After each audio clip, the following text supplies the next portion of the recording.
You went to jail, dude, but you learned so much while you were there, and it's made you the man that you are today. And now you've been out of prison for quite some time, and you're doing good in the world. Getting locked up was like shock. I mean, like my first day I'm in the room in juvenile detention center, and just like, not hopeless, but helpless. A lot of the material that was reading often referenced matters of the spirit.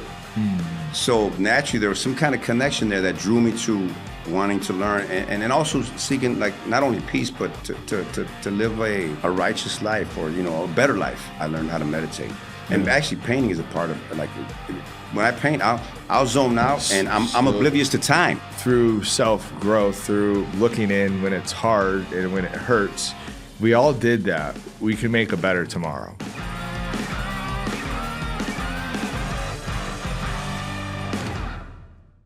Hey, what's going on, friends? Jason here with the Local Chicagoland podcast. Today is a turn of a new chapter. It's where we've wanted to go for quite some time. We want to, I'm sure you've seen it, we want to bring stories to the community. Stories that matter, stories that help us get to know each other as community members from all different walks of life, stories that help show us as humans, as flawed human beings, but ones that if we look to seek guidance, we can overcome and live fruitful lives, especially when we come at it from a place of wanting to help uplift others from maybe what we've gone through. So today is cool because this guy I didn't know. He reached out to me on Facebook. It's actually the first guy that reached out to me on Facebook saying, "Hey man, can I be on your podcast?" That I didn't know. I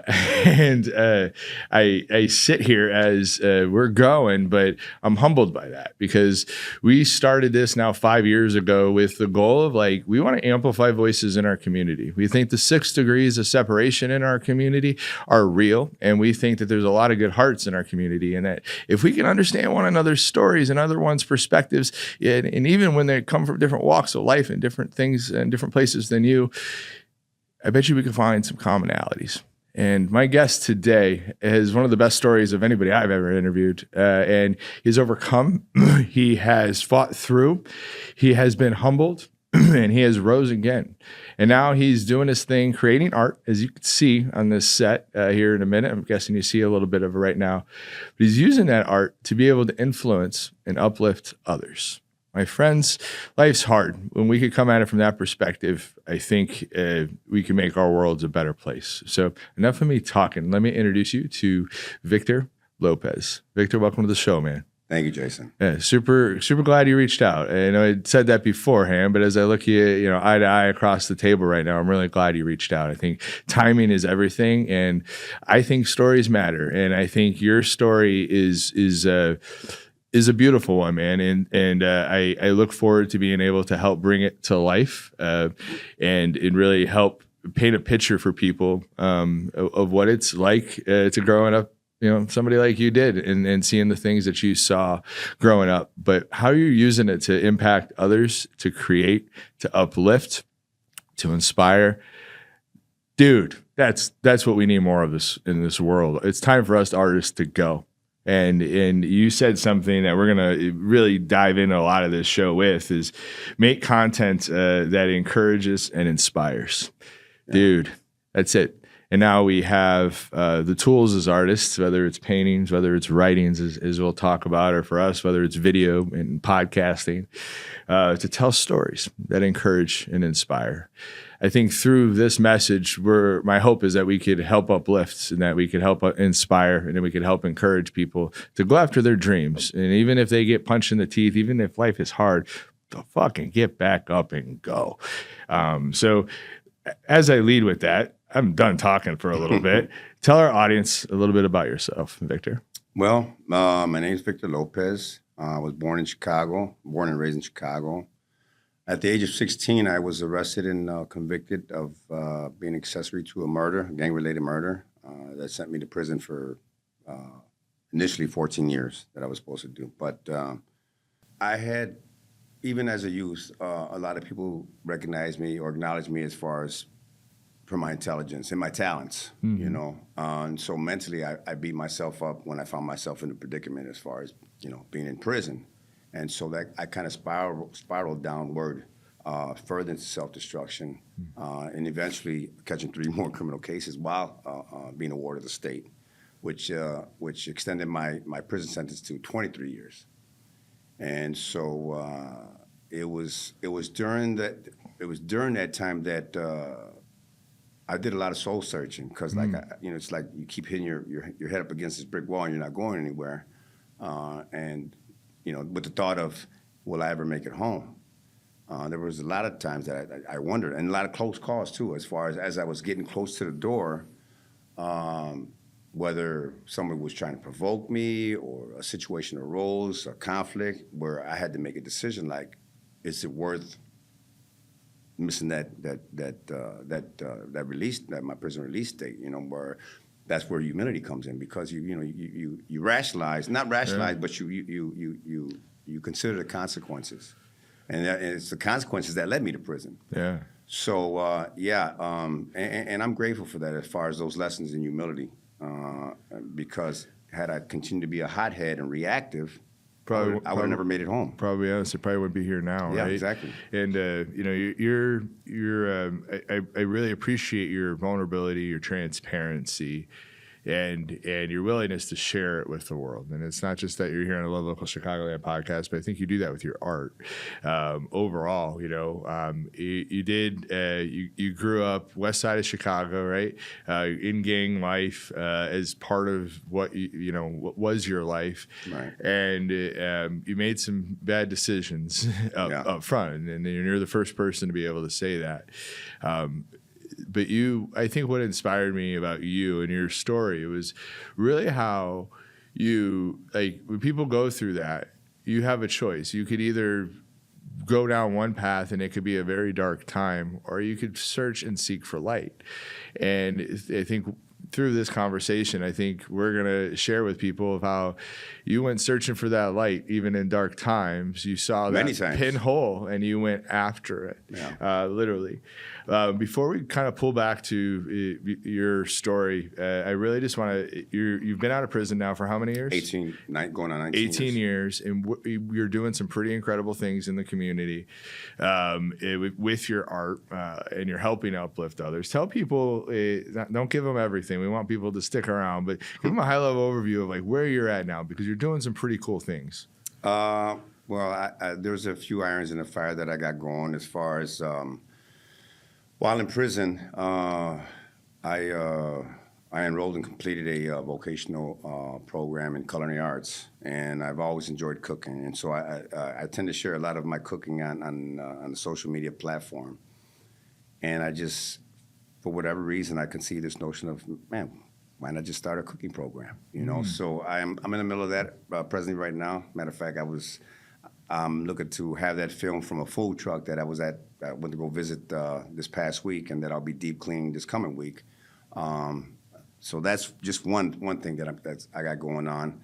Besides that is the publishing of my book. That's had a setback, but that has a good story too, because my thought is that even though we encounter setbacks, that sets the stage for a good story.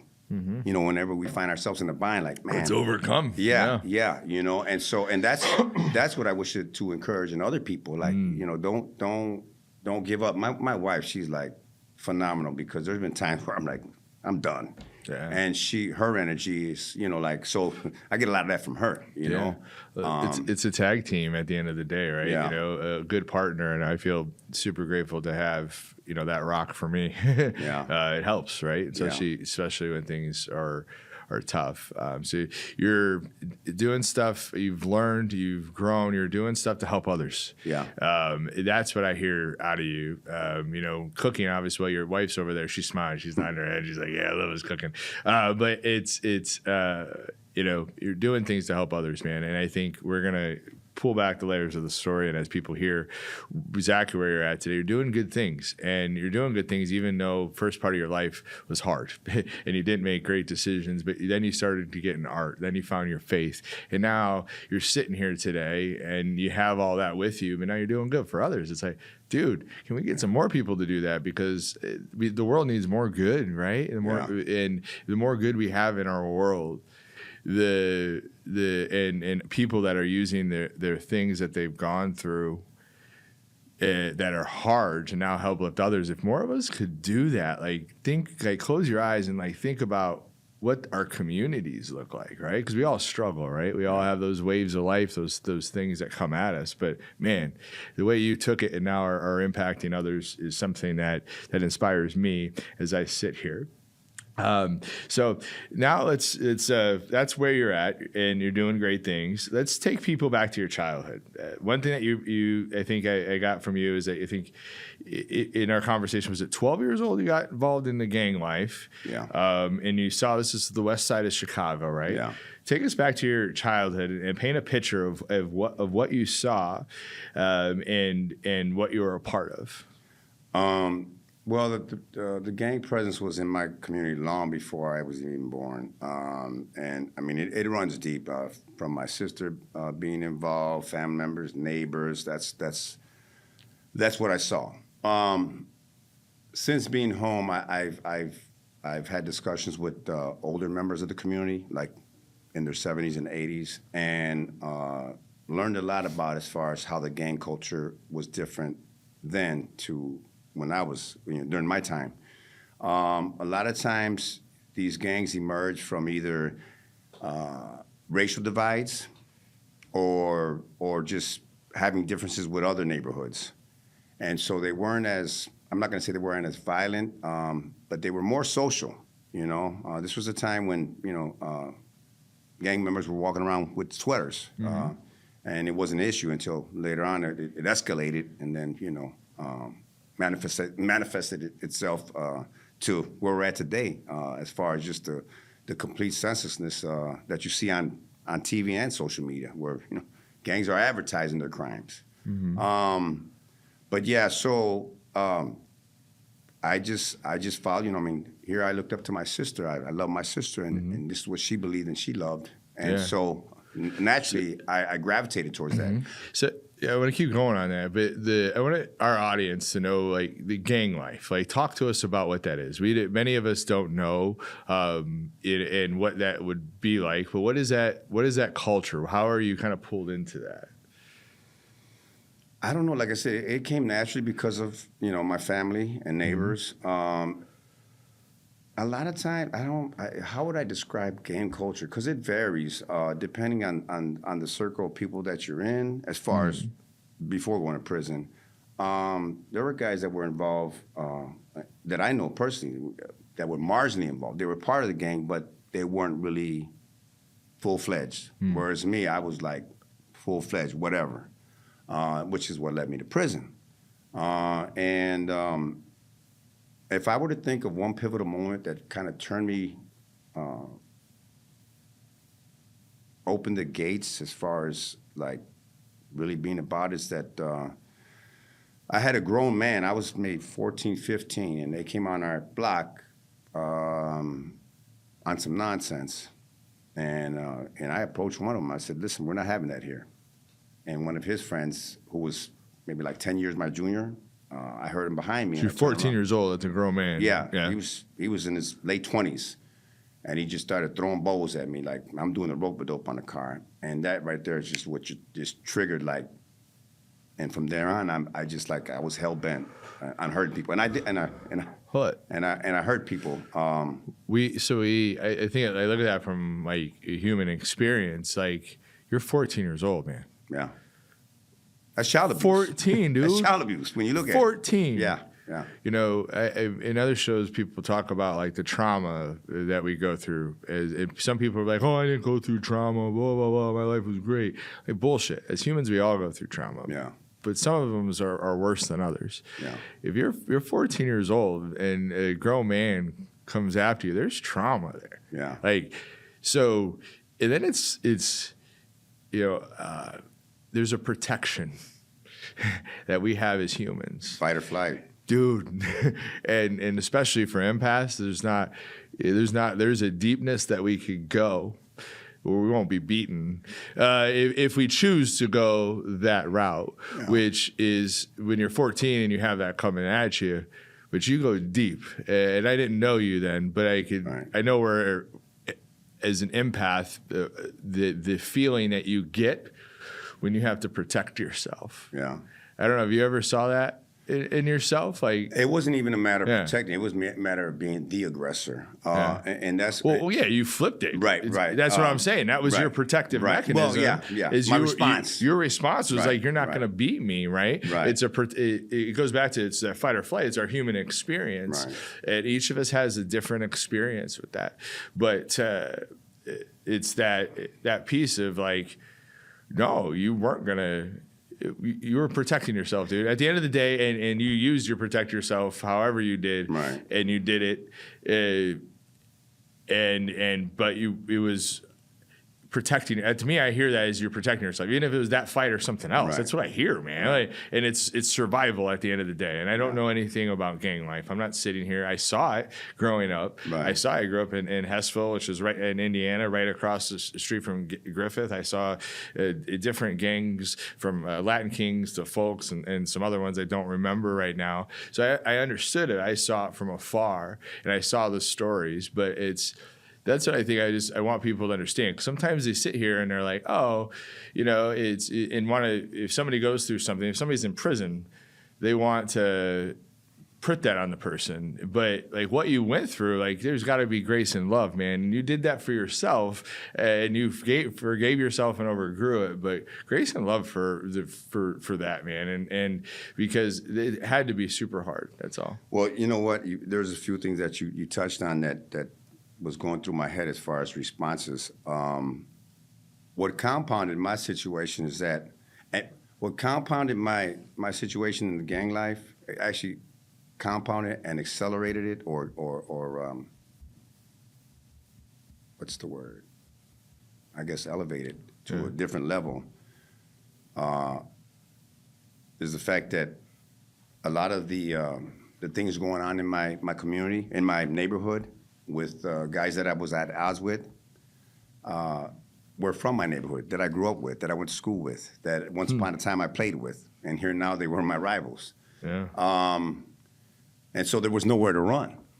So and I've never been one to run. I mean, especially from that day that I was beat up, I swore like I was just I was mad at the world. Mm-hmm. That made it for an easy transition to prison, because in prison you can't run either. Mm-hmm. But also it has the consequences, obviously. But no. So as a kid, like it's community, right? To me, that's what I see gangs or in that it's community, and it's community of brotherhood to me, where it's like it's survival. At the end of the day, it's survival for the communities that you're in and what's been built as part of the system that we're in. So yeah, you were gonna say something. This dawned on me like many years ago, that what you see in society today, I don't care if it's in Detroit, New York, California, Chicago, is something reminiscent of the classic book Lord of the Flies. You take these group of young people, and all it takes is one person to either get hurt or killed, and there goes the schism as far as what side are you taking. You hear this all. I mean, I'm aware of this. I've heard it all a lot, where guys that grew up together are now killing each other. Why? I don't know. I mean, I can speak from my personal experience, but I also understand and relate to a lot of these stories that I hear, because, I was, in that situation. You talked about what you related to, but what should people in society look to be able to relate to? Okay, perfect question. Watch your children. I come from a family, both parents in the home, who my father was a hardworking man. He used to work. He said there's not a crop that he didn't pick, that he traveled this country and worked in the fields. So he tried early on instilling. Where is he from? He was initially from Texas. Okay. Both my parents are from Texas. Okay, cool. And as a kid, I recall him not trying, but he was instilling these values in me, working hard, any kind of repairs around the home, whether it's tuck pointing, drop ceiling, drywall. He had me alongside him working, going to school. But my mind gravitated towards the street. There was just a fascination early on, and then you add the element of drugs, and then it just further it further. Spirals a little bit. Yeah, right? yeah. You are, there's a saying like you're the average of the 5 people that you're around, and to me, growing up in communities like that, I'm gonna go back to survival at the end of the day, and at the end of the day, we're seeking belonging, and that's my viewpoint. But we're seeking belonging, we're seeking community, and that's something that we all yearn for. It's a natural thing. Yeah. So if that's what you're born into in that type of community, and you're around that, and you're not getting the belonging from somewhere else, you gravitate to that. I can see how easily children gravitate toward that or get influenced by that. And like I said, although it was in my family, and so there was just a natural progression. And a perfect point to make on that is like my grandson. I've shared a lot of my stories with family members. Is this your grandson? My grandson Okay, right cool. there, Yeah. who's now a junior in high school. Awesome. I've shared stories with him as of, I don't know, he's 17 now, so maybe when he was like 14, 15. But the reader-friendly stories, not the war stories, for the sake of knowing like how, not that I was influenced, that it just, like I said, it came and naturally progressed, but I wouldn't want to encourage that in him, so I would share my more inspirational stories. Yeah. Now that he's of age, matter of fact, the other day, about a week ago, he came downstairs like, very curious, like, hey, Grandpa, like, he wanted to know, like, what it was like to live my life. And so, and the fact that it all occurred in the neighborhood that I still live in, it was easier for me to share with him because knowing as far as where he's at in life. Like, he's into photography now. He was involved in an exhibit with After School Matters last year at the Chicago Cultural Center, which I've been to and that I'm familiar with. And so there's no fear of me seeing him being attracted by that life, So I'm very conscientious as far as whatever it is that I share with young people because I don't, that's not the content. That's not the content I wish to share. We want, each generation we want it to be better than the last, yes, right? Exactly. So, sometimes it's good to share the dark, but it's at the right time. It's definitely not before they're ready for it. Yeah. But we'll all go through dark times. But I'll go back to like you talked about, like, make content or tell stories. You're an author, you're a sculptor, you're a painter, you're a poet. You create with what you see and what you feel, which is beautiful. But to make content that encourages and inspires the youth, you talked about it, like it was something you said a little bit earlier, like let's lock in on our kids and let's help make sure our kids are better than we were. Like, because of this thing that we have right here, that's with the phone, like we really could tell stories now that could help uplift and that could help inspire these kids to be 10 times better than we were. Like, we learned some shit in our generation. Like, screw what we got a lot of healing, a lot of things to go through. Like, screw doing it like we did. Do it better and take from our mistakes. And some people don't want to go be vulnerable with the next generation. And I think that's the be humble and be vulnerable to the next generation is one of the most powerful things that we could do as men and women in our society right now. But with a helping hand to be like, this is what I experienced and this sucks. You do it better. Get up. You got this. I think it's also empowering. And humility is also empowering. Yes. Because now you let go of your inhibitions and show your true self, like who you are. You don't put on any facades. This is who I am, and this is what I do. I just told somebody recently, so many people are afraid of that nowadays, man. Yeah, it's all about image. Yeah. It's all and screw that. If that's what we're looking at, we're not looking at the heart. Then maybe that's what the problem is. If image is more important, and maybe America does need to get punched in their teeth at the end of the day, because it's about the human heart, and not about what status we look like or what status we are or what we look like, ideology or what we drive, or ideology. It's like, can we be good humans? Can we have good hearts? And we allow compassion and empathy for other people? Yeah. And if we do that, I think we could shape and make like a better world. But people got to get real with themselves first and stop acting like it's all roses and things are perfect and the economy's great. It's like, no, let's look at the heart of the humans that are in all of our communities. Because I'm going to tell you that we're all broken. I don't care if you're poor or if you're rich.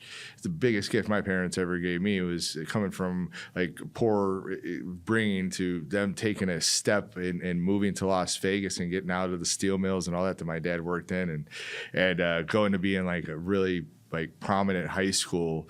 I was so out of place in that place. But what did I learn? I learned that we're not that different. Yeah. And at the end of the day, if we just understood each other's hearts, we could shape our communities in a lot better of a fashion, but it's going to have to come from like a place of compassion, from empathy, from mercy, because we're kind of part of a fucked up system.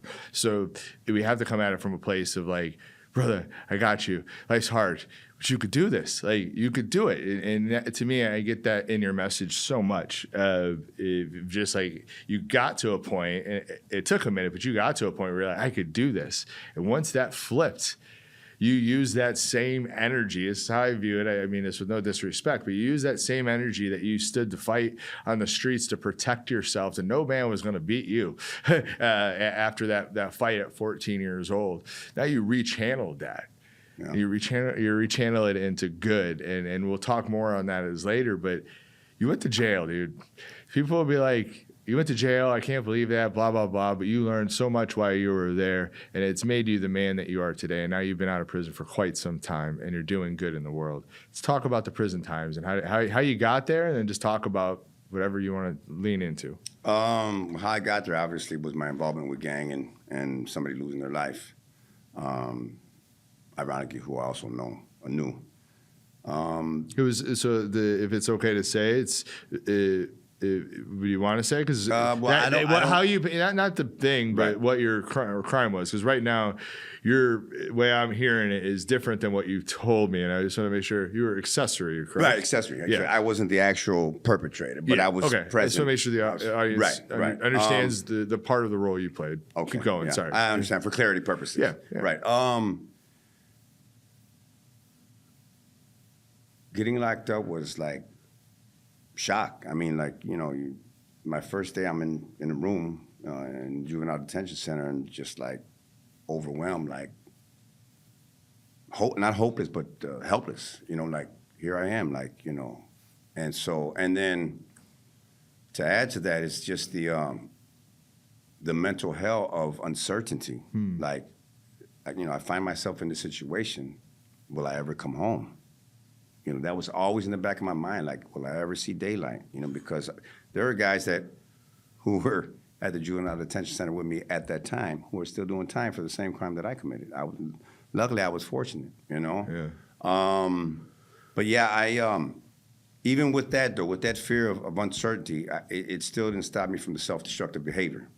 That it was like in one of my writings, I mentioned the list of emotions that. Well, we all go through. We all experience these emotions as far as anger, frustration. Right? Yeah, exactly.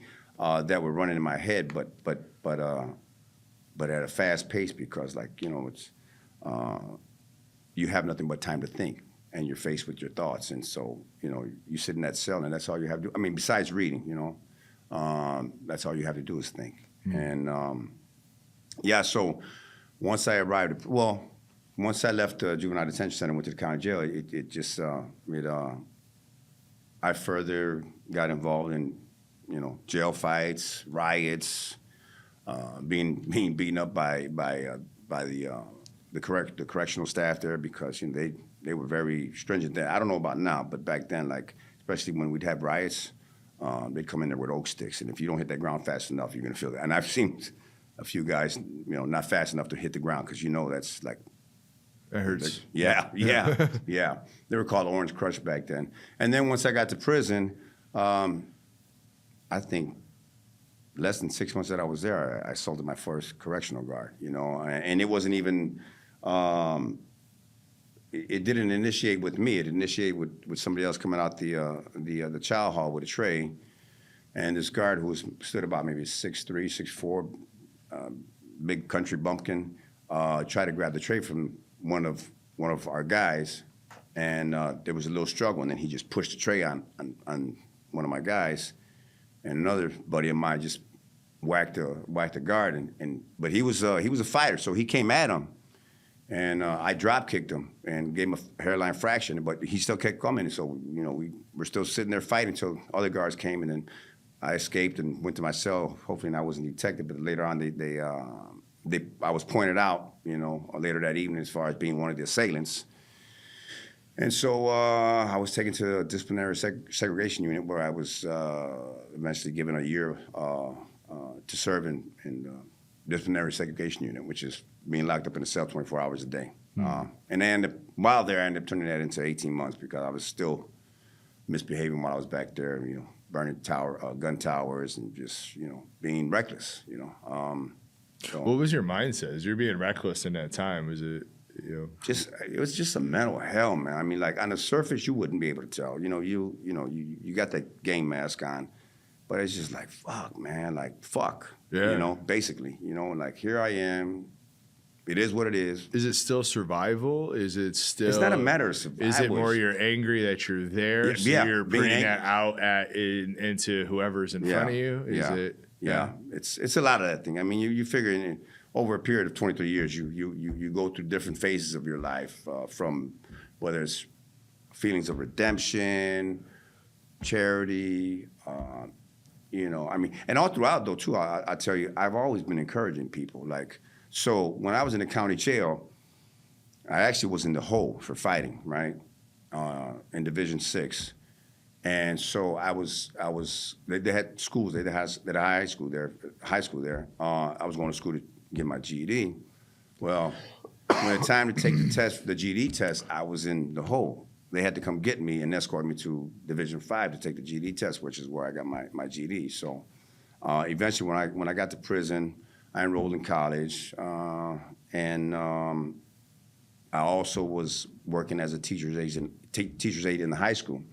Helping guys trying to get their GEDs or working on getting their GEDs. So all throughout that, was that like the start of the flip for you? Is like getting your GED and going into that? No, because I got my GED in the county jail. So even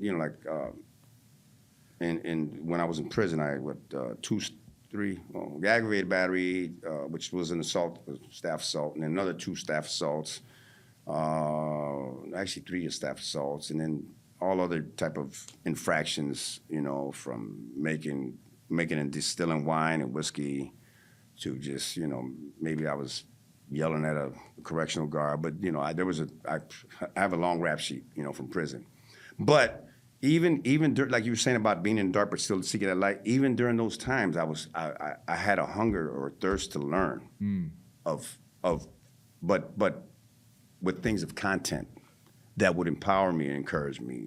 From Victor Frankl's book I was mentioning, The Man's Search for Meaning, right? But also, matter of fact, I'm revisiting right now Joseph Campbell's The Hero's Journey. We're all heroes on our journey. Yeah. And all of us have the ability to come full circle. So even during those we're heroes in our journey if we're seeking to uplift and inspire or encourage and inspire. We're heroes in our journey. Yeah, exactly. Yeah, exactly. If it's the other way, I struggle with that being a hero. It's more like, brother, we lift you up. Because go live your life. God put something in your heart to be. Go find that and be that. And if something's in your way that's causing you anger or hate or towards other people, like fix that shit. Well, usually it starts in. I think living in a toxic environment and so being used to seeing the crab in a barrel situation unfold, I was like, that's not me. Even as a kid, like. As a kid, I wouldn't eat in front of you if you were my buddy, If I'm having a good time, I want you to have a good time. That's just who I am when I look back on my life. And I've always been that way. I've always been giving. Like my wife would say, I've given so many of my paintings away just on a vibe, and paintings that are worth money, So as an artist or as an empath, we have a problem. We don't give a shit about money. Yeah. Well, you know what? We kind of, and this is my opinion, but at the end of the day, like, I know we need it. I know it greases the wheel, but it don't matter. That's not what all this is. At the end of the day, I think that's, for me, that's kind of That's why my view is that way. Joseph, I mean, Jason, I agree with you. And actually, this thought dawned on me some years ago that, yeah, we all have to eat. Granted, and I've done well with my art and with my residential and commercial painting ventures. I once told somebody, I believe it was in the family, that I'm not motivated by money. I'm motivated by a purpose. Yeah. And the money will come. I mean, but if you just seek that for that sake alone, it's like life's more joyful when you're going after purpose, right? When it's more meaningful. I could agree with that. I think the word I use is impact for mine. Something my team hears me say, or people in my circle say, I think we should leave this world better than we found it. I thought like that. And I think at the end of the day, I think many of us want that. No matter who you are, we want to do that. It's just more, how do we do that? And for me, we're really divided right now. We need to understand each other's stories and then kind of come to the table. What I'm learning is if we understand one another's stories, our perspectives can shift a little bit because at least if we have empathy, because we could understand that must have been difficult. That must have been hard. What would I have done? Right. At the end of the day, I've done things in my life that it's been survival in the circles that I've been into. Right. And so from looking at it from that perspective, I think is important for us. And giving grace to each other, but also, to your point, encourage and inspire, and then I'll add in my uplift. I think if we do that, we could shape a better tomorrow. One of the things that the Viktor Frankl book we talked about, that is one of the turning leaves. You got into Christianity too. That was a part of your ride. Can you tell our audience a little bit about how you came into the principles of Jesus? I think it began just with my spiritual quest to seek some kind of peace in the environment that I was living in, and some inner peace, because there was a lot of turmoil, and it just started. I mean, it just started with looking at different faiths. I mean, reading on different faiths, and the fact that I come from a Catholic background, and I mean, that's my family background. No, let me go back a little. Okay. So there came a time where I was so cynical of faith, anything faith based, that I was an adamant atheist, And I guess at the time, I was dealing with a dark heart, But once I sought out, well, no. What I found is that a lot of the material that was reading often referenced matters of the spirit. So naturally, there was some kind of connection there that drew me to wanting to learn, and also seeking not only peace, but to live a righteous life, or a better life. And so, from Buddhism to Islam, Christianity, Zoroastrianism, Hinduism. Once again, I came back around and came back to Christianity. But I don't exclude other faiths. I'm a big, I'm a big proponent of Buddhism only because it deals with the mental. And I found it was through Buddhism that I learned how to meditate. And actually, painting is a part of when I paint, I'll zone out, and I'm oblivious to time. Slows the brain down. Yeah, I mean, I'll be sitting there for hours. Art does that in general. If you allow yourself to lean in and create, there's only one way to do that. It's to slow down and sit with what you're working through or you're visioning at that time. Yeah. Right. Yeah. That's cool. Thanks for sharing that story. I look at Christianity, and that's, to me, Christianity has become an operating system. I think for me, I think people should have their own operating systems that help live better lives. Christianity is in the principles of Jesus has definitely done that for me, and Stoic philosophy has done that. Reading Meditations by Marcus Aurelius is one of those game-changing of just see the story that we're in and what's our role within that story, and lean into that and go. And sometimes many of us, because of hard hearts or whatever those things, we're not able to go there, and that makes me so sad, because I once had one of those dark hearts in my own way, and then I learned that through self-growth, through looking in when it's hard and when it hurts, if you could do that, you could come out on the other side with the goal and the intent to be purposeful with your life and intentional. If we all did that, we can make a better tomorrow, 100%. But it's us being able to work through that to be able to get there. Something that inspired me as an artist, what for you was I started painting and I slept during the day and I created art at night. I'm like, fuck yeah. Don't tell that to my wife. I won't do that. She's right there. I'm in trouble. But tell me about that. I don't know. It's just a habit. I'm hit by the muse constantly. Sadly, a family member was just killed in Pilsen this past week. Didn't know him. And it's actually one of my cousin's sons. But when I heard the name on the news, I was like, wait up, that sounds like I only know one other person with this name. So I called my cousin. He goes, yeah, that's Bibiano's son. Da da da da. Well, my cousin happened to be doing like 60 or 80 years in prison. So this is his son. He was 24 years old. He was a content creator, 24 years old.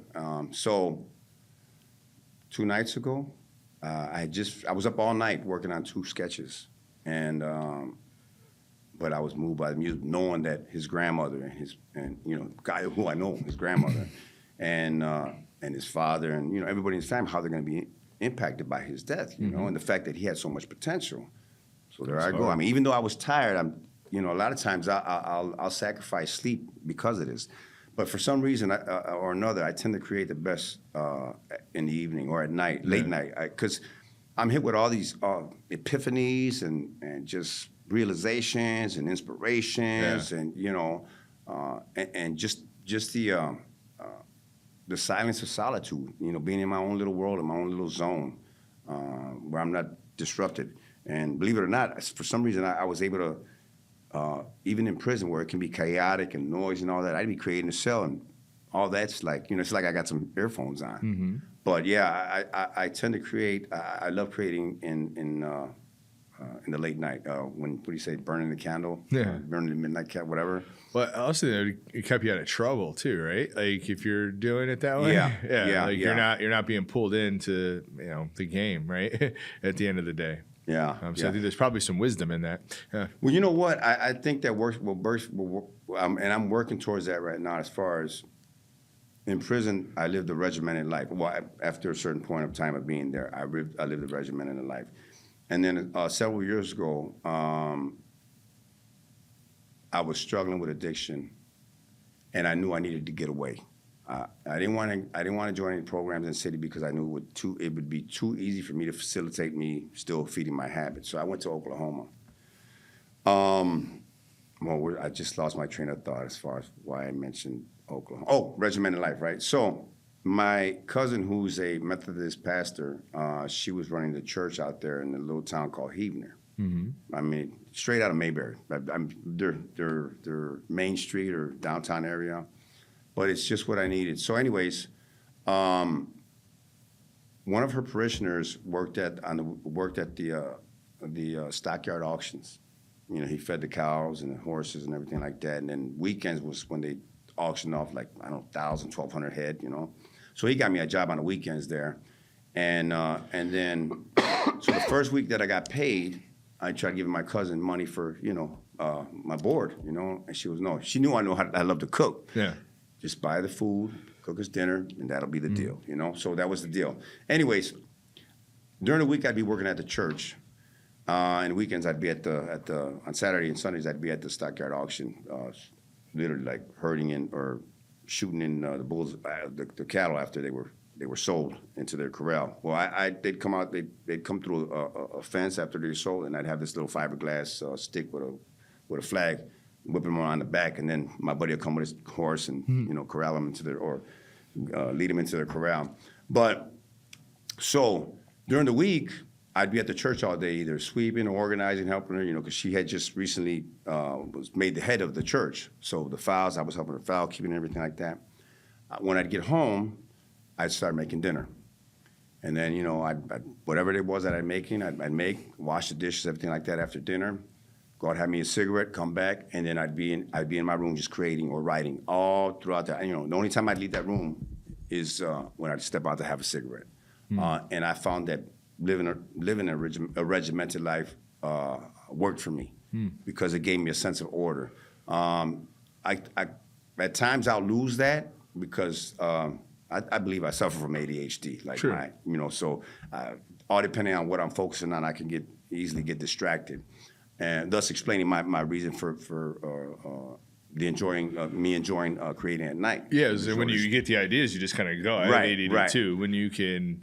When it's time to go, it's time to go. There's nothing else you can focus in on at that moment in time, you know. Right. So I bet you my wife would have stories about me doing that, running around the house like, what about this, and she's like, dude, it's 10 o'clock at night. Shut the fuck up. That sounds familiar. Yeah, but it's how my brain is wired, you know. So mine sometimes the nights, mornings. My team knows it could be any time of day, but I agree with you that like a good routine, a good rhythm for life is valuable. I think that's helped me in my own way. In community for me of like trying to get in good rhythms for my health with people that are around me, and we kind of all hold each other accountable. It becomes like a brotherhood type thing, and that really helps kind of pull it all in together because life is kind of chaotic, and with ADD sometimes you could be spun where you're going off in the other direction, but it's good to have people around you to kind of bring you back to force, which it sounds like your wife is for you. I know for me, my wife, my team is very much that way too. So you've overcome in prison. You started off rough, and you flipped that. You got started learning. You got your certificates from in culinary during that time as well. You found Buddhism and Christianity, or at least came back to it as that time. Started painting, sending those paintings home, right? Which is a pretty cool thing. And we'll have to interview your wife. I wonder, like how did that look? Was it your wife or was it somebody else at that time? Actually, as I say that, who did you send them to? Oh, my mother. Your mother. Okay, cool. Sorry, I ruined that part of the story. But you sent them to your mom. So now you're getting out soon. Talk to me when you got out. Paint me a picture of what life was like then, and where were you? What were you doing? Can I talk about like the plans I had been making prior to getting out? Yeah. So I was given a lot of examples as far as guys being released from prison and going out there with pipe dreams. I'm gonna go out there and get a kilo of cocaine on consignment or whatever, you know. But then I'd see them come right back, and a lot of times these were guys who did maybe 3 years, 5 years. Whereas me, I had more time to think and and then I didn't have much time to play with, knowing that I'm literally beginning life at 39. Mm-hmm. So, I mean, thus explain my spiritual quest, my educational goals, and then after I came, once upon a time, there was no limitation to the education that you received in the Department of Corrections in Illinois. You can get your bachelor's, master's. So, when I came to the point of getting my associate's degree in general studies, they set a cap on that. So. I got that, and then I got my certificate in culinary arts, and then I went to I enrolled in a vocational construction trade, where we literally built pilot homes, I guess you could say, from the foundation on up. Okay. From manufactured homes. No. I'm talking about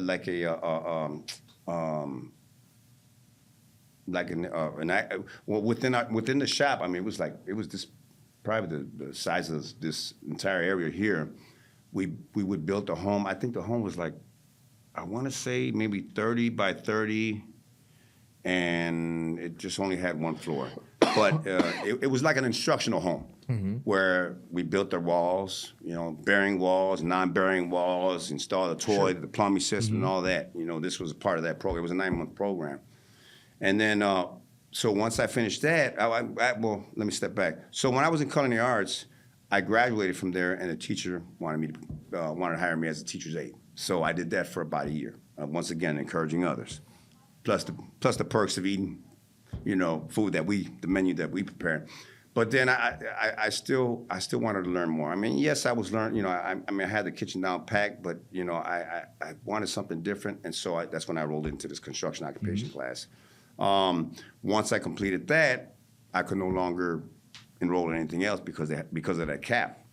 So then that's when I told myself, well, then I'm going to focus on my art. And so for a time there, I was.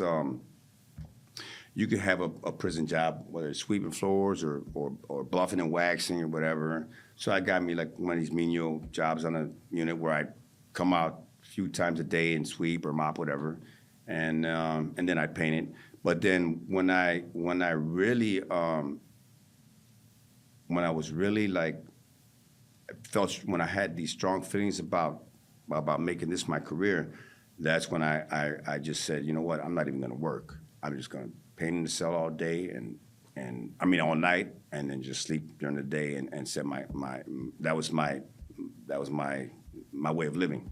However, I also used to go to the art room. They had certain times you can go to the art room. Once upon a time, prisons used to have art rooms. I mean, the art room I was it wasn't even a matter of being enrolled. You could sign up to it, and I was one of the regulars. They had a kiln there where they were doing ceramics and everything like that, sculpture and all that.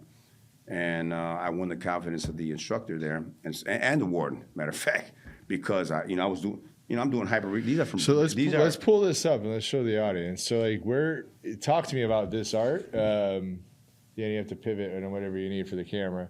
Talk about this art. Where are you at when you painted this? It looks like, is this 2002? Yeah, I was in Illinois Rivers. And so this was during a time, so I would say that in Illinois Rivers, well, no, I wouldn't say. Illinois Rivers was the development phase of my painting where like it just took off because I have to go back and mention a personal friend of mine who's also home now and actually he's working with some nonprofit. A gentleman by the name of Vince Bogan, African American. He was in Pontiac with me, maximum prison, and he used to just turn these paintings out phenomenal, like hyper realistic and just monochromatic, all kinds of stuff. And at the time, I was still playing with it, but I said if I ever get that good, I want to be like Vince. And so when I started, when I had no other choice but to, as far as my options, as far as what to do with my time, I said, well, let me focus on this. And so these were, challenges as far as like, I want to reproduce this picture. It is from a picture, and the only reason why I painted this picture in particular is because he's behind prison bars. So there's being able to identify with it. But it's poignant, and I just love the shadow in the background and the contrast and the light. Is it just the bars? What else do you see that was like, man, I'm going to paint? No, it was just the bars and smoking. I've been like that smoking. When once upon a time we used to be able to smoke in prison. They don't do that anymore. Yeah. But I can definitely identify with it, and so it's just like I'm dumbfounded. Yeah. I'm being able to create these pieces, these hyper-realistic pieces. So is this a picture too? Yeah, that was taken from a picture too. And what inspired that painting, so when I was in prison, there was a time where I must have had like 200 albums, and Techniques, stereo and all that. But then they Department of Corrections started becoming more stringent where you could only have 12 cassette tapes, and I sent my albums and tapes home. I don't have a lot. So anyways, I only had 12 tapes to paint to when I'm painting. You get burned out. So I'd often be like trading, like, hey, let me listen to this tape. And, so I happened to come across this guy. He's an artist. He's a rapper by the name of Benny Siegel. And he had this song called What's Your Life Like? And it's a dark pitch. He paints a dark picture of prison that I could clearly identify with. So when I seen that picture, him holding a knife, two of the charges that I was charged with while in the Department of Corrections was felony possessions of knife on state grounds. Oh, wow. So that was what compelled me to paint. That was my identifying with, and he's done time too as well. So for you, like, was this a healing process? As you got the music cranked up, You're doing I this. think any was artist, this- I think any art, any medium is a healing process. Totally. Or it's I'd a agree. step in that. Yeah, I would Yeah. totally agree. Yeah. So that's super interesting. That's awesome. And then, so this was in prison, and you were sending these things home, or sending pieces Yeah. of art home.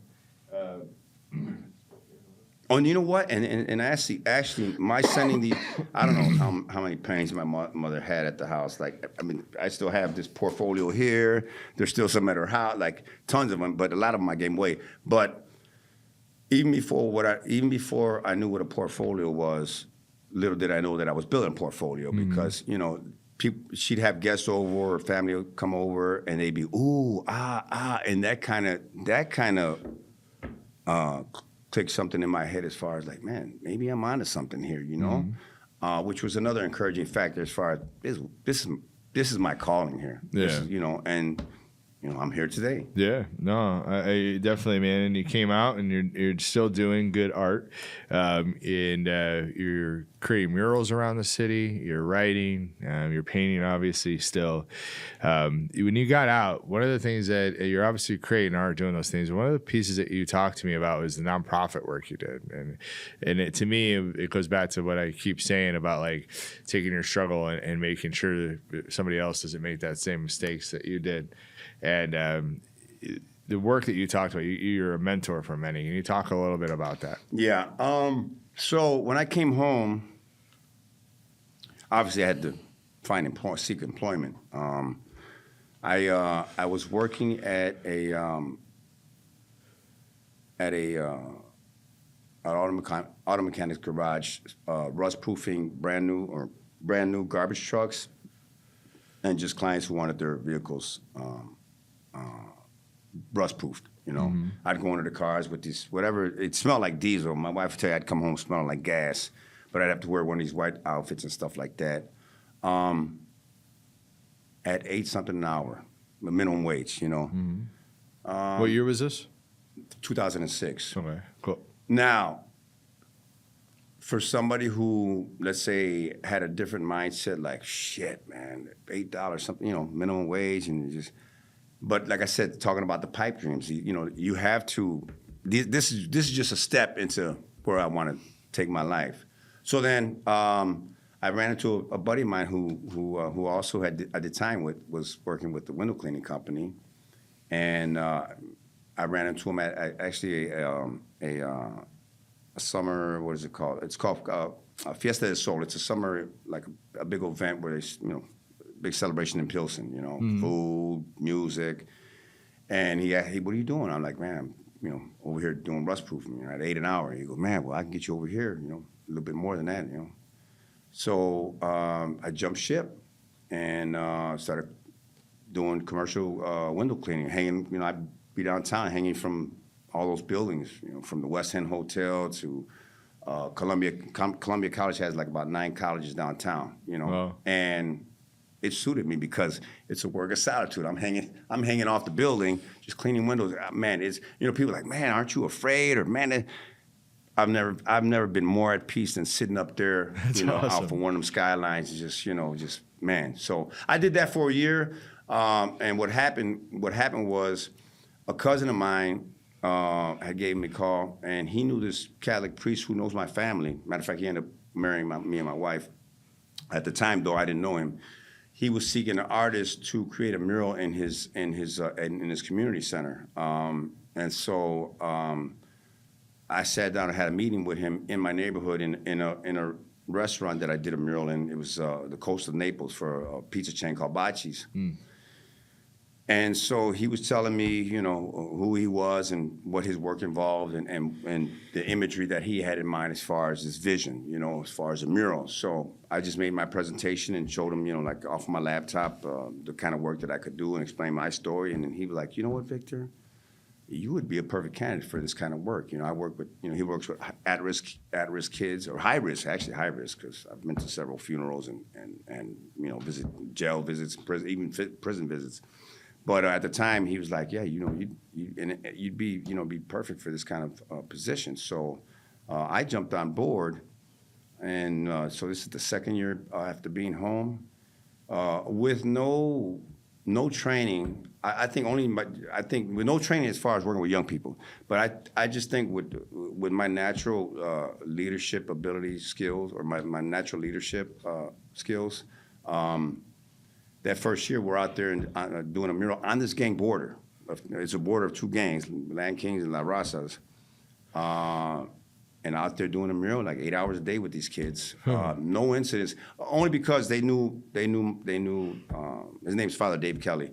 Everybody knew about Father Kelly and what he was doing, so they respected him. So nobody vandalized the mural, nothing like that. All the image was imagery of significant people who created social change in this country. Martin Luther King, Cesar Chavez, Rosa Parks. Dolores Huerta, who else was up there? And then we had a lot of imagery of and actually a lot of these stories came from them. Like, this isn't my mural. What do you feel like? So we had little powwows about that. And then I also painted the Virgin Mary. I'd often, like, afterwards, I'd drive by there at night, something like that. People would come put candles there, because it's a very violent area. I mean, it's in the back of the yards, and it's saturated with the gang culture. And oftentimes you hear about things going on over there as far as, people getting killed because of the gangs.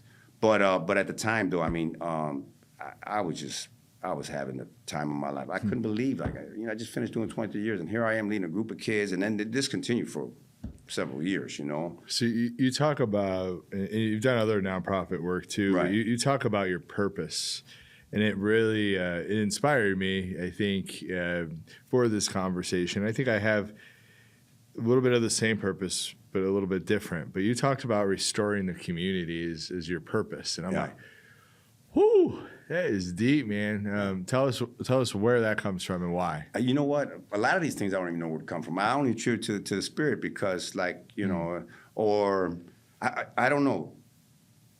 I oftentimes find myself jotting down these thoughts before they escape me, because I'm like, man, where did I come up with that from? Because ADD is a super strength, dude. For us creators, we could go so dang fast. We could run circles around people. We just gotta have people around us to help us slow down sometimes, so we do the right things, have right rhythms. But the way our brains connect when we have ADD or as artists, it's very right. Yeah, When you describe it, I'm like, oh no, I get that feeling. I'm a little bit of that too. So, well, I love that you're restoring the community. I think that's a big part of why you're here. I think my goal, like with getting you interviewing, is your story is awesome. So, like, yes, I want it out for you, for your family, all these things, but I also want it for our community, and obviously for you too. But our community, like, just so that we can understand that perspectives there's multiple perspectives in this world. So if we could see people that maybe we're learning different perspectives and where people come from, maybe we could live better. Well, I just thought about something that just hit me. We could restore the community. Yeah. and I'm sure this is a thought that also resonates with other people, that, first of all, hurt people, right? But amen. The healer heals when helping others heal. Yes. That's what I wish to do. Dude, yeah. That's what because it's therapeutic.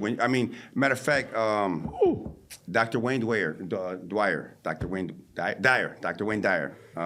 years ago I used to call him Dr. Feelgood. A friend sent me one of his books, The Erroneous Zones. I don't know if it was The Erroneous Zones or another book, but where he mentions that just witnessing an act of kindness raises your serotonin level. Mm-hmm. And so, I don't know, I think from all the information that I absorb, and also to just being naturally me, has brought me to the point as far as these realizations, and as far as like the tools that are part of me, and the asset that my story can be to others, as far as like what Dr. Wayne Dyer was saying, as far as like witnessing those acts of kindness. Because if they can see somebody like me who came from a dark place, who's doing now things with a purpose, hopefully that can may have more, be surrounded with more light within. Than them. Yeah. It's eye opening, brother. Yeah. I want to write this down because I agree with you. How you started that off? The hurt people hurt people. And then in heal, what did you say? The healer helps those who heal. Yeah. Or the healer helps. Healing. I know I gathered those two from some reading material, but it always stuck with me though. It makes sense though. I mean, because you see other people. Why does he hurt them? Or because he's hurting, you know? Yeah. I mean, that makes it easier for me not to be judgmental. That's it. When you understand the undercurrent as far as, no, it's not simply because he hurt him. Why did he hurt him? Is he hurting? And a lot of times people are hurting when they hurt other people. The hurt people. Yeah. And hurt people and others. It could even be animals, right? It's just it's because they're hurting. Their heart is hurting for some reason. Yeah. That's what I hear you saying. And then the healers, as they help heal others, are healing too. Yeah. I'm sure if you looked it up, we could find it. I'm sure. No, I mean, I think through reading, learning, being around other people, I think in my own way, I truly believe that. Because I've been hurt before too. And when I was hurt, I always did act in a kind way towards others. I hurt others too. It feels good when I'm helping somebody. Yeah. You know, it's affirming, like, you know, I'm doing the right thing. And there's no more better feeling than that you're serving. It comes down to being a servant, you know, for the greater good. That you know you're playing your role that you were assigned. And so, yeah, that's all I wanted to say. Yeah, well, amen. The hurt people, I could agree and I could attest to. When I've been hurt myself, I usually come off in a combative way or in a feisty way. I think that's human nature, right? And I'm not a perfect man, and I have bad days. Yeah, me too. But the piece that I was like, yeah, that's it. It was the healers that are help healing people. As they're help healing people, they're also healing them too, because as humans, we're a broken species. So I think that's pretty profound, and I agree. You know, with you. I struggled, and I want for our community to know where I come from. And I try to lead with vulnerability because I once struggled with mental health. I struggled with anxiety.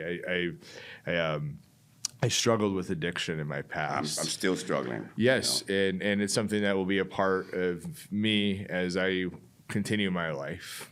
Good rhythms help. Surrounding myself with people that love me for me help. Helping uplift others, to your point, that helps for me. Yeah. I wore a sweatshirt. And I think I was probably judged throughout the community for a little bit by some. I don't really care, me, and I know where I'm at. But I wore a sweatshirt that was this brand originally, which was Love Local Off 53. I wore that same sweatshirt for like 3 years straight. I had 12 of them. I think I bought a couple sets of 12, but that's all I wore.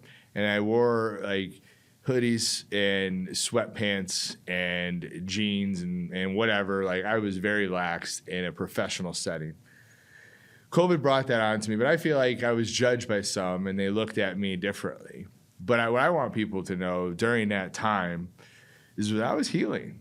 I was a broken soul that didn't really care about what I looked like or what others thought of me or what kind of car I drove or what the president of the company thought of me. I was searching and I was healing. And I look back at that time, and to me, that I had healers around me that were helping me heal and helping me grow and learn by being curious and asking questions so that I could do that inner work.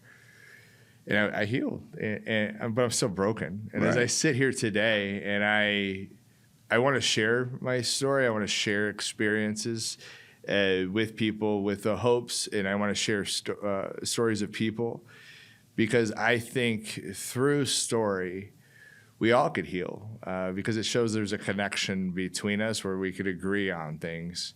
And as broken people in our society, like we all could use a little healing, but we have to realize and be okay that we're all broken first. Go, dude. Yeah. And kind of the story that I was talking about as far as working at the center, precious blood in the backyards. Father Kelly was a big proponent of restorative justice. So talking about healing, we used to have these peace circles. I think they're no longer using them, but it was the circles were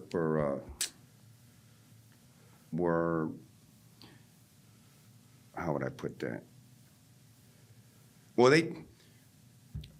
during the time of the natives in this country, whenever an issue arose, the elders would gather together and have their circle and whatever, pan things out, you know. So that was taken from that idea, but they implemented restorative justice practices as far as values, like when we'd sit there amongst the youth, and let's say I was facilitating it, you know, we'd go around and ask and agree on the values that we're going to use during the circle. Because this allowed and opened up not only me, but the participants to let go of their inhibitions. One of the values was confidentiality. What's said here stays here, you know? And so talking about, you know, the healer healing, helping others heal, it filled me with so much purpose that, and besides that, and the other programs that I was running, there was also a community service program that I was working with kids who they were given an option by the judge: either you do 90 days in St. Charles or you do community service at Precious Blood. And so I was running that program for Father Kelly only until, like, you know, initially at first, I'd have them sweep the hallway or mop the hallway, but you could only, you know, there's only so much of that you can do. And then I was telling Father Kelly, I said, Father Kelly, I can only do this so much. I mean, they can only, you know, how many times are we going to mop the hallway or clean the offices? He goes, use your art, Victor. You know, don't try to turn them into fine arts, but, you know, use them somehow. So what I did was, as in my own art, I'd go through alleys and scanning furniture, wooden furniture. I used to have tons of furniture in my basement where I'd turn into art pieces that I'd sell or give away and stuff like that. And so I brought all these tables and chairs there, and what I would have them do was I'd have them blocking out colors. Like I said, well, listen, from here to here, paint it red, whatever, you know.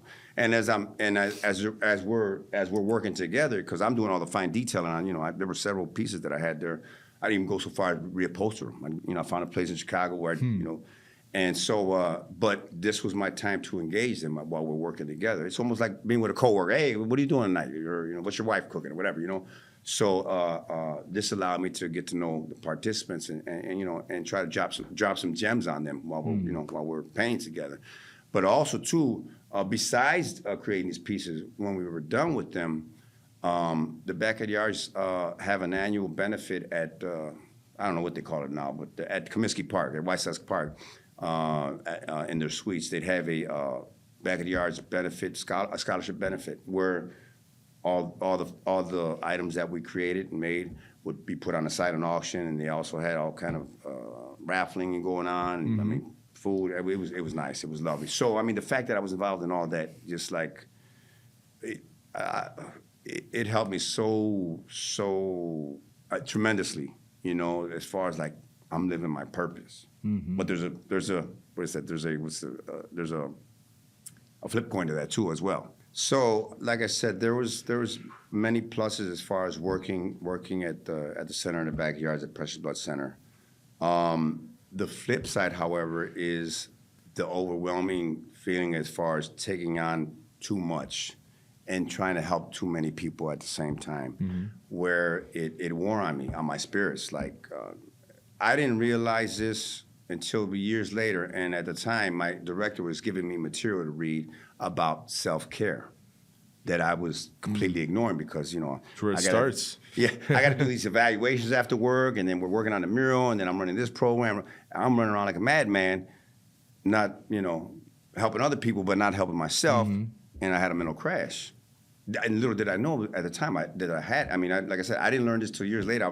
I was sorting out. I was in the basement, like cleaning stuff up and looking at the material that my director, Father Kelly, was trying to get me to read, and realized that I had a crash because I took on too much, trying to help too many people, trying to help the people that I was working with. Yeah. And all along, while I'm going through this, like it was for me, it was horrible, but I was blaming myself. It's that conviction, like not saying that I was, but feelings of disappointment.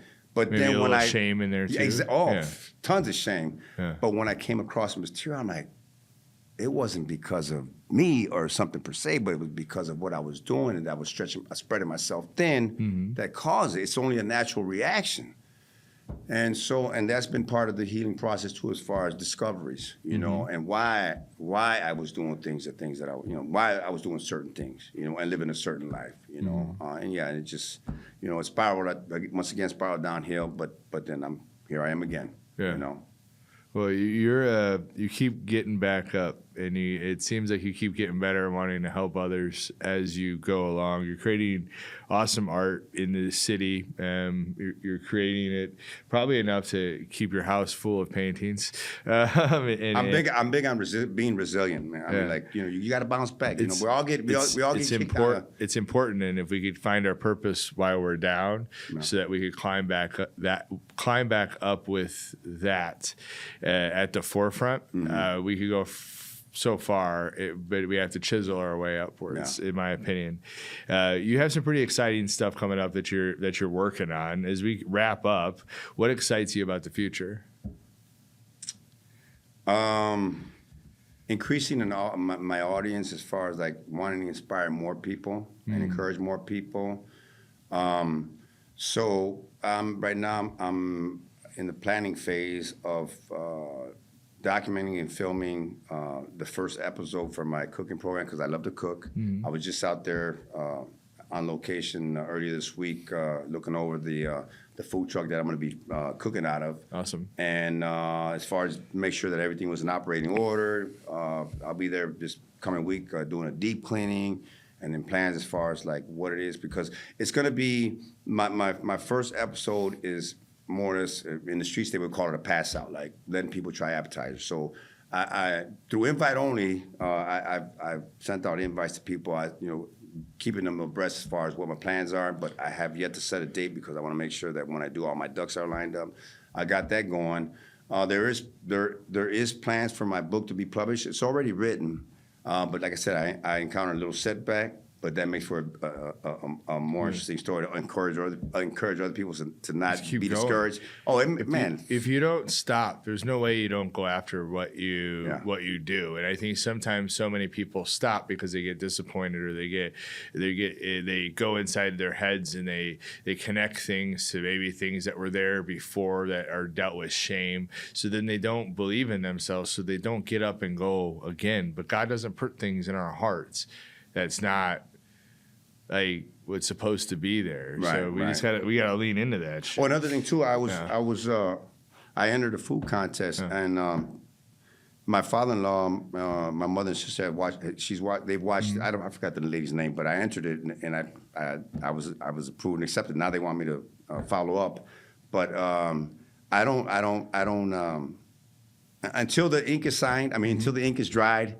But I'm supposed to be in this cooking contest, and then if I win, I'll win $25,000 and the opportunity to cook with her on TV. Oh, that'd be super cool. So that's another thing that's going on too as well. Cool. Well, you're creating like no other. You have the mural too that you're doing. Oh yeah, the Bulls mural. Yeah, that's huge. The Bulls Jordan mural that's going to be on the side of the house. People will see that for sure. Oh yeah, I'm really excited. Matter of fact, I'm doing a painting to raffle off to raise the money, because I need about a little over $3,200 to rent a boom lift for a month, because I don't want to work off ladders. I'm done with ladder. I mean, I've done enough ladder work, but a boom lift will make it more easier as far as me to do the entire mural.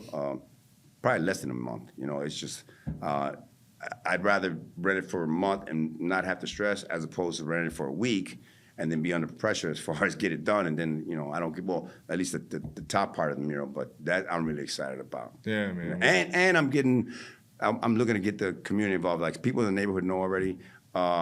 So I'm looking at like once we reach the bottom, then I can have them, whether it's one brush stroke or something like that, have a big celebration afterwards, and bring attention to that little pocket neighborhood that that I was born and raised from. So yeah, I mean I'm really excited about that. Do it, man. I love it. Keep creating, man. I can't wait to see pictures of what you create, or if I go to a Bulls game. Yeah, I'm glad you reminded me of that, because I'm like, man, that's one for sure, one of the biggest things that I got going this spring. 2 more quick questions, and we'll wrap up. The world's a hot mess. What's your words of wisdom to the community right now? With the world being a hot mess, I really don't like watching the news, because you see people at odds and you see a lot of toxicity, and that's where my creativity comes into play. That's my sanctuary. If I focus my attention on that, and I mean, yeah, sure, I read the recaps and I'm informed, but you could only take so much in increments, because then you sit there and just absorbing all that. Like, I don't want that, like, it's like if somebody came in here and you real foul and toxic, like, I don't want to be in this person's presence, So find something to do that you enjoy doing, and that sets the pace as far as, your world. Mm-hmm. Because both cooking and painting and writing, I got the best of all 3 worlds. Like, let's say right now I'm at a mental block with this commission that I've been working on, and I only need like 3 hours of it, but I'm still cooking and still writing and still planning, and so find what it is that you love doing, and that's half the battle, Yeah. It doesn't even matter if I'm making money, although I am making money, but like, there was a time that I was just doing this because I love doing it, It's follow your gut and to go after, like, what can you bring positive to the world? Whatever that is for each of the people. Yeah. That's what I hear you saying. Do that. Yeah, and help people and be nice to people. I mean, what's so hard about being a nice person? Even when people are being ignorant. Hurt people hurt people. Yeah, exactly. And when you understand that, and we see that shit too, and that's why we want to help them. Yeah. Right. At the end of the day, if we can, my friend, it's been an honor, and I'm looking forward to getting to know you more as we continue to evolve. I know we're connected on social media now. Yeah. Really looking forward to seeing the things that you're working on and that you're bringing to the community. With your art and with your cooking, which I guess is a form of your art now. As well. If people are looking to connect with you, where can they connect with you? Instagram, Facebook, social media. Idle Time Art, IDLETIMEART. Look up Victor Lopez.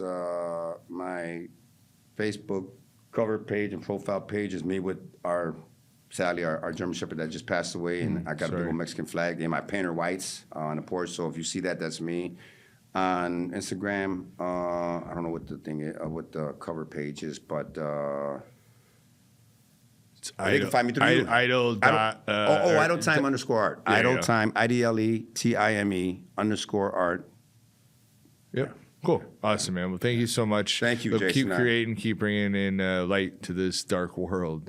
Much appreciated, man. Thank you. I appreciate you, having me here today. Yeah, for sure, man. Thanks for bringing the art and sharing with our audience too. So keep doing you, man, and keep building and leading with love as you create. So, thank you. Yeah. My friends, we all got a story, and I think we should understand each other's stories and perspectives. It helps kind of bring the full story of what we're in to light, at least in my opinion. Sometimes we only see from our own perspective.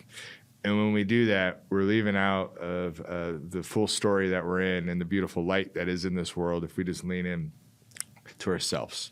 He talked about purpose. He talked about restoring community.